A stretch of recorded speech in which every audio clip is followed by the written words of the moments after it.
senin yokluğunda İstanbul sanki dilsiz oldu birden, hiçbir ses mi çıkmıyor? 5 dakika unutsam 15 saat özlerim, geri kalan 9 saat hep yollarını gösterim. Gülmüyor yüzüm çok zaman, oysa birkaç ay. Bir ömürdü oysa hayal, hayalmiş meğer vay. Nasıl da kandırıyor, rüyalara dalıyor insan. Aşk bir masal mı yoksa bir beynime anlatsam? İçimi kemiren hasretin bir Kasım bir hışım. Onca yemini harcadın ya, yazıklar olsun kadın. Diyemiyorum yine de, oysa ki öfkem büyük. Kalbine söz geçiremeyen bir viraneye döndük. Gelsen yine bir Kasım, dönsen yine can yoldaşı. Geçmiş çabuk unutulur ya da denerdik bakarsın. Şimdi mutlu musun peki benden uzak olunca? Kaç Kasım daha beklerim bilmiyorum ki asla. Kasım yağmurları düştükçe şehre, ıslanır sokaklar, ellerin nerede? Kasım yağmurları düştükçe şehre, ıslanır sokaklar, ellerin nerede? Her şey boş,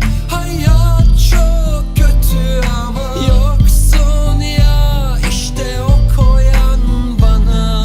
Her şey boş, hayat çok kötü ama yoksun ya, işte o koyan bana.